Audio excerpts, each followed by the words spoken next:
हम प्यार से गए, कड़वा सवाल पूछे, धकिया के उन लोगों ने बाहर निकाल दिया। हम धकिया के अब यूनिवर्सिटी से निकालेंगे। वीआईपी ग्रुप को सबसे ज्यादा डर लगता है। हम गरीब लोग हैं, हम लोग जेल जाने से डरते नहीं है। जैसे बोलते हैं हट, हिम्मत है तुमको छू देने का, चलो मारो इन लोगों को, कूटो इन लोगों को। तो सुशांत सिंह राजपूत को बिहार के लोग क्यों भूल गए भाई?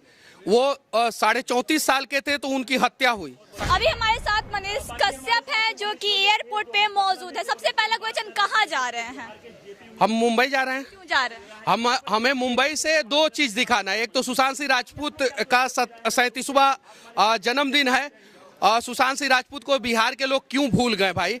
वो 34.5 साल के थे तो उनकी हत्या हुई, 35.5 साल के थे तो उनकी हत्या हो गई। इतने टैलेंटेड कलाकार की हत्या मुंबई में हो गई और बिहार के लोग 2020 में उनके नाम पे नेताओं को वोट दिए और 2023 में उनको भूल गए। तो उसके लिए जा रहा हूँ। और आपके जाने से नेताओं को याद आ जाएगा? प्रयास तो करना पड़ेगा। रसरी आवत जात सिल पर पड़त निशान, तो रसरी जब पत्थर पे निशान डाल सकता है तो मनीष कश्यप नेताओं को तो जगा ही सकता है। अच्छा, आपका एक वीडियो काफी वायरल हो रहा है जेपी यूनिवर्सिटी का, क्या कुछ हुआ था? जेपी यूनिवर्सिटी में हम लोगों को सम्मान मिला था, बड़ी बढ़िया से धक्का मार के निकाल दिया गया था। देखिए, हम जवाब दे सकते थे, हम उनको जैसे बोलते ना क्या हट, ऐसे सीधे बोलते ना, वो डर के मारे भागता सब। वो सब है इलिट ग्रुप, वीआईपी ग्रुप को सबसे ज्यादा डर लगता है। हम गरीब लोग हैं, हम लोग जेल जाने से डरते नहीं है। जैसे बोलते हैं हट, हिम्मत है तुमको छू देने का, हट जाता सब। लेकिन पट से केस कर देता सब मेरे ऊपर, जाके थाना में बोलता कि मनीष अपशब्द किए। हम प्यार से गए, कड़वा सवाल पूछे, धकिया के उन लोगों ने बाहर निकाल दिया। हम धकिया के अब यूनिवर्सिटी से निकालेंगे। वादा करते हैं 2 यूनिवर्सिटी के वीसी को चेंज कराए हैं और तीसरा जो है ये यूनिवर्सिटी के वीसी को चेंज कराएंगे किसी भी हाल में। मगध यूनिवर्सिटी के वीसी के ऊपर रेड हुआ था ना गोरखपुर में, 3.25 करोड़ रुपया पकड़ा गया था ना कैश। बदले ना मगध यूनिवर्सिटी के वीसी। तिलका मांझी यूनिवर्सिटी में जाके वीडियो बनाया था ना, गोबर पाथा जा रहा था ना यूनिवर्सिटी के अंदर, खेती कराया जाता था ना। अब थोड़ा सा चेंज हुआ ना, यूनिवर्सिटी के वीसी बदले ना। अब जेपी जयप्रकाश नारायण जो दुनिया में सबसे बड़ा आंदोलन किए थे, उनके नाम पे जो यूनिवर्सिटी है सारण में, छपरा में, उस यूनिवर्सिटी के वीसी के ऊपर कार्रवाई होगा और उनमें भ्रष्टाचार के आरोप में जितने लोग संलिप्त है उस पर कार्रवाई होगा। एगो बड़ा आदमी है यूनिवर्सिटी में जिनके ऊपर 2014 में जो है कॉपी घोटाला और ना जाने कौन कौन सा घोटाला का आरोप लगा था, उनको एक्स्ट्रा प्रभार दे दिया गया मगध यूनिवर्सिटी का। जरा सोचिए, ये सब भ्रष्टाचार करता है तो एक्स्ट्रा प्रभार दे दिया जाता है कि एक और यूनिवर्सिटी को लूटो। हम लोग सवाल कर देते हैं तो धकिया के बाहर निकाल दिया जाता है। यही कानून है। अच्छा, हर एक यूनिवर्सिटी का सेशन लेट चल रहा है, 7 साल 5 साल। आप लोगों को नहीं पता है, यही गलत आप लोग करते हैं। सिर्फ बिहार के यूनिवर्सिटियों का सेशन लेट चल रहा है। दुनिया में बहुत सारा देश है, हर देश में राज है। पाकिस्तान में भी 5 गो राज है, बांग्लादेश में भी राज है, नेपाल में भी अलग अलग राज्य है, अमेरिका में भी अलग अलग राज है, चीन में भी अलग अलग राज्य है। और जहां भी जितना भी यूनिवर्सिटी है, किसी भी यूनिवर्सिटी का सेशन नहीं है लेट, सिर्फ और सिर्फ बिहार के यूनिवर्सिटियों का सेशन लेट है। जानते हैं काहे कि बिहार के बच्चे पहले IAS IPS बनते थे। अब जाके उसका लिस्ट उठा के देखिए, बिहार उसमें कहीं टॉप पे नहीं रहता है। अब आज से 10 साल पहले कहाँ था? टॉप पे था, अब कहीं टॉप पे नहीं रहता। लिस्ट उठा के देख लीजिए, गूगल है, मोबाइल पे सर्च मार के देख ले।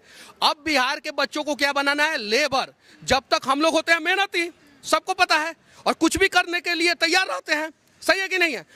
नरेंद्र मोदी जी बोले थे, बिहार का फुल फॉर्म बताए थे, एक बार गूगल पे सर्च मारिएगा। ब्रेव लोग होते हैं हम लोग, बहादुर लोग होते हैं, कुछ भी करने के लिए तैयार होते हैं, इंटेलिजेंट लोग होते हैं हम लोग। तो हम लोगों को अब IAS IPS नहीं बनने देना, अब हम लोगों को क्या बनाना है? मजदूर। तो अब गरीब का बच्चा जब यूनिवर्सिटी में पढ़ेगा, उसका सेशन सही समय पे कंप्लीट नहीं होगा, तो वो 6 साल में ग्रेजुएशन करने के बाद माइक्रोसॉफ्ट में काम करेगा क्या? आप बताइए। वो ऑक्सफोर्ड यूनिवर्सिटी में उसके बाद से PhD करने के लिए जाएगा क्या?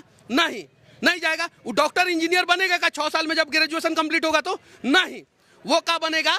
वो जाके नौकरी करेगा, नौकर बनेगा, किसी कंपनी में मजदूरी करेगा, पलदारी करेगा, ये काम करेगा। ये प्रयास कर रहा है। ये एयरपोर्ट पे जितने भी कॉन्ट्रैक्ट बेसिस पे बिहार के लोग काम करते होंगे, जितने भी इसी एयरपोर्ट पे, पटना एयरपोर्ट पे, हम उदाहरण बता दे रहे हैं आपको, इनको सैलरी सही समय पे सही तरीके से नहीं दिया जाता होगा, और जितना दिया जाता होगा उससे 4 गुना मुंबई एयरपोर्ट पे दिया जाता है। काहे भाई इतना भेदभाव? क्यों भाई? यहाँ पे 12 से 15 हजार रुपया में खटाया जाता है, वहाँ पे कम से कम 30 हजार रुपया दिया जाता है। काहे भाई? कामगा तो सेमे कर रहा है लोग, उल्टा ये लोग ज्यादा कर रहा है। तो ये सारी चीजें कहीं नहीं तो कहीं बिहार को बर्बाद करने का प्रयास किया जा रहा है। और बिहार बर्बाद कैसे होगा? शिक्षा से। अच्छा, बिहार के जो शिक्षा मंत्री हैं उनसे एजुकेशन पे सवाल पूछा जाता है तो रामचरितमानस का व्याख्या करते हैं। हाँ, अब देखिए ना, बिहार के शिक्षा मंत्री से एजुकेशन पे सवाल पूछिए, वो रामचरितमानस पे उलझा देंगे। बिहार के नेता से सवाल पूछिए, किसी भी चीज पे सवाल पूछिए, वो जाति पे उलझा देंगे। एकदम जाति पे उलझा देंगे और इसी वजह से जो है बिहार बर्बाद होते जा रहा है। अच्छा, बिहार का डेवलपमेंट क्यों नहीं हो रहा है? हम बिहार के लोगों के वजह से सबसे ज्यादा मतलब कि आर्मी में कौन है? बिहार के लोग। सबसे ज्यादा मेहनती मजदूर कौन है? सबसे ज्यादा IAS IPS कौन है? सबसे ज्यादा डॉक्टर इंजीनियर कौन है? बिहार के लोग, है ना। और सबसे ज्यादा बर्बाद कौन? बिहार। क्योंकि कहीं नहीं तो कहीं हम जातिवाद में उलझे हुए हैं, इसलिए हमारा बिहार बर्बाद हो रहा है। अच्छा, जहाँ मतलब बिहार के हर एक यूनिवर्सिटी का सेशन लेट चल रहा है, अगर वहीं देखा लेट चल नहीं रहा है, लेट चलाया जा रहा है जानबूझ के, एकदम बिल्कुल जानबूझ के। अगर आप गलती करें काजल, आप यहाँ पे एयरपोर्ट पे थोड़ा सा मिसबिहेव कर दीजिए, ये सिक्योरिटी के जितने स्टाफ है आपको उठा के एयरपोर्ट से बाहर फेंक देंगे, और नहीं तो जेल में डाल देंगे। आप करके दिखाइए यहाँ पे करके दिखाइए, थोड़ा सा मिसबिहेव करके दिखाइए, यहाँ पे सीधे उठा के फेंक दिया जाएगा। तो फिर यूनिवर्सिटी में भ्रष्टाचार हो रहा है, उन लोगों को क्यों नहीं उठा के फेंका जा रहा है? क्यों भाई? क्वेश्चन करने पे क्यों उठा के फेंक दिया गया? एकदम बिल्कुल, हम लोग गरीब लोग हैं। हम अगर मुख्यमंत्री के बेटा होते, हम मंत्री के बेटा होते, तो हिम्मत था किसी को?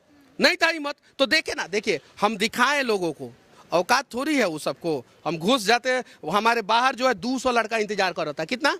200 लड़का। अंदर वो लोग कितना थे? 30 से 40। हम लोग बाहर कितना थे? 200 लड़का। खाली कह देते कि चलो मारो इन लोगों को, कूटो इन लोगों को, तो धोबला झाड़ देता सब बचवा सब। लेकिन उसके बाद ये सब क्या करता? जेल में डाल देता। तो बिहार के लोगों को जगाने का प्रयास सही तरीके से हम लोग कर रहे हैं, ताकि जो है बिहार के लोग देखें कि आज अगर मनीष कश्यप जैसा पत्रकार JP यूनिवर्सिटी में जाता है, उसको धकिया के बाहर निकाल दिया जाता है, तो आपका बच्चा को तो लात मार के निकाल दिया जाएगा बाहर। गांधी जी को धकिया के निकाला गया था ना साउथ अफ्रीका में, ट्रेन से बाहर फेंक दिया गया था ना, आए ना, और आने के बाद देश आजाद कराए ना, ये लोग धकियाए हैं ना। हम वादा करते हैं कि 1 साल के अंदर अंदर बिहार के सभी छात्र अगर साथ देंगे तो बिहार के यूनिवर्सिटियों का सेशन समय पे होगा, नहीं देंगे तो नहीं होगा। अच्छा, जहाँ तक बिहार में मतलब यूनिवर्सिटियों का सेशन लेट चल रहा है, लेकिन इस पे सरकार ध्यान नहीं देती और वही जातिगत जनगणना को एक मुद्दा बनाया जाता है। देखिए, जातिगत जनगणना को मुद्दा बना के लोगों को बोला जाता है कि आपकी जाति को हक मिलेगा। क्या मिलेगा? हक मिलेगा। मुंबई में जातिगत जनगणना क्यों नहीं हुआ भाई? फिर होना चाहिए ना। इस देश में सबसे ज्यादा पैसा कौन से शहर में है? कौन से शहर में? इस देश में सबसे ज्यादा पैसा कौन से राज्य के पास है? गुजरात के पास है। वहां पे होना चाहिए जातिगत जनगणना। सही है कि नहीं है? वहां के हर जाति के लोग खुश हैं, संतुष्ट हैं, तो क्यों नहीं हुआ? और जातिगत जनगणना पूरी दुनिया में सबसे पहले कहां पे हुआ था और किसने कराया था? सबसे पहले जातिगत जनगणना पूरी दुनिया में भारत में हुआ था और अंग्रेजों ने कराया था। 1937 या 32 में कराया था अंग्रेजों ने। अंग्रेज भारत का भला चाहते थे? नहीं चाहते थे भारत का भला, इसलिए जातिगत जनगणना कराए कि आप लोग जाति में बढ़ जाए। अब बिहार का नेता बिहार का भला नहीं चाहता है सब। अब हम बटेंगे, जैसे इसका रिजल्ट आएगा ना, हम बटेंगे। हम कहेंगे कि हमारे जाति का इतना नेता को इतना सीट मिलना चाहिए। हम नेता के सीट के लिए लड़ेंगे, अपने बच्चा के भविष्य के लिए नहीं लड़ेंगे। सच्चाई है। जनगणना जो हो रहा है नेताओं के सीट के लिए हो रहा है। देखिए, सब कुछ समझने की जरूरत है, और जिस दिन बिहार के लोग समझ जाएंगे उस दिन सारे समस्याओं का समाधान हो जाएगा। नेता अगर कोई भी काम करवा रहा है बिहार में, तो कहीं नहीं तो कहीं अपना रोजी रोटी के लिए करवा रहा है, वो बिहार के लोगों के लिए नहीं करवा रहा है। अगर बिहार के लोगों के लिए करवाता तो कम से कम बिहार के 10 लाख युवाओं को 5 साल में बिहार में रोजगार देके दिखाओ, हम समझ जाएंगे। और 10 लाख लोगों को जो रोजगार दोगे, हर जाति के लोगों को, हर जाति के बच्चों को रोजगार दे दो बिहार में। शिक्षा और स्वास्थ्य सही कर दो, बस इतना ही कर दो। उसके बाद जो करना है करते रहो। तो जातिगत जनगणना से लेके मगध यूनिवर्सिटी हो गया, JP यूनिवर्सिटी हो गया, हर एक मुद्दा पे बात हुआ। और अभी मनीष कश्यप मुंबई जा रहे हैं क्योंकि कल सुशांत सिंह राजपूत का जन्मदिन है। और जब सुशांत सिंह राजपूत का हत्या हुआ था, उसके बाद हर एक नेता मंत्री उनके न्याय के लिए आगे आए थे। बोले थे जब तक सुशांत सिंह राजपूत को न्याय नहीं मिलेगा हम शांत नहीं बैठेंगे। लेकिन ना अब उन नेता का पता है, ना वो मंत्री का पता है, ना लोगों का पता है। लेकिन मनीष कश्यप का कहना है कि जगाना हमारा काम है और हम जगाते रहेंगे। आई खबरों के लिए बने रहे सच तक न्यूज के साथ। जय हिंद।